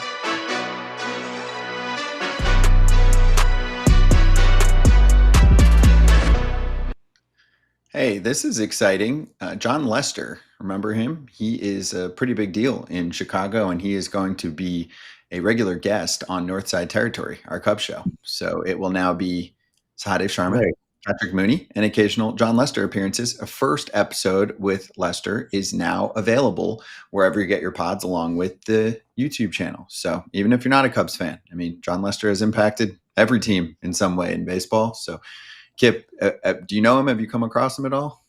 We played together in 2020. He's awesome. I'm actually looking down from my office at my wine wall. Just told him I was remodeling my place. And he had some great wines and I think a whole cellar back at his home in Georgia maybe. And didn't ask for any, but a box of 12 high-end wines showed up at my house saying, congrats on the wine wall, or just congrats on the wine wall, or just here, hope these to get you started. And so I actually still have one of the bottles in there. I just have kept and haven't touched just out of because I really liked it and didn't want to waste it. But no, he was like that. He's such a good guy and a damn good pitcher for a long time. You only have one bottle left? What happened to the other 11? It was 6 years ago. Oh, I thought it was just after your renovations of your after you had the thing happen in the basement. Because I was like, that wasn't that long ago that you got that fixed. Oh, the basement, not those renovations. My basement flooded. Correct. Okay. 6 years ago. Gotcha. Also, I probably had 11 bottles since those renovations downstairs, but that's fine. That's also fair. It's 2 bottles a year for 6 years. Yeah, that's acceptable. But yeah, he is actually known, at least in circles in the game, as one of the more generous players too. He made a ton of money, and you guys have seen it. Some players definitely make sure that they take care of guys, the rookies, the dinners, the whole deal, right? And then there's still some alligator arms for dudes who made way too much money to be keeping their arms in their pockets. And Jon Lester is the opposite of that. You said it, Yeah, Scott. he's awesome. Mm-hmm. Oh, I'm sure Kratz, like you've been to early years of Kratz where it's like you just cracked the bigs in your 30s and you're at a dinner and some dude's been The in whole the time. no. The whole What do time. you I'm mean? always waiting. And don't let me, especially at the end of my career, I was always waiting for free meals. I feel like backup catchers and loogies, left-handed guys in the pen, they're always looking for free meals because they're the ones that are going to get fired the next day. And if you're cheap and you make one of those dudes pay for a taxi or anything, ooh, boy, I'm getting on that mic. I'm going to tell everybody about it. You're a good hitter. You got them short arms. I guess that's how you can get to a lot of heaters and not to your wallet.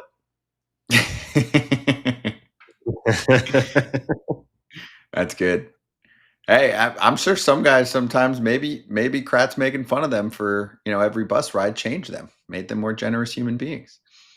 It's part of being a good teammate, but it's also part of like who took care of you. Yeah. You need to be able to take care of those guys. Like understand. Pay it forward. Yeah, like you could say, I earned my $50 million. Yeah, we get that. But it's all kind of part of it. Like it's all part of it. Like if you're out with a minor leaguer, you can't be like, yeah, you want to split that taxi? What? No, I'll walk. I'm fine. Yeah, there's an etiquette that exists, that should exist, right, for all the players. So anyway, make sure you listen. I know they went over a lot of like the Wrigley Field experience for that first episode they're doing. Also for us, we'll stay on for our usual few minutes between end of TV and then the next show on the FT Network, which will be Hot Sheet, going over. It's time to talk draft because college baseball season's over. So they'll start diving into what's going on there, and that'll include Carlos Collazo, Ben Badler, JJ Cooper. They've got the heavy hitters on today's show. So if you're wondering what your team's up to, and they take questions live during the show too, then head over to the Baseball America YouTube channel after our show.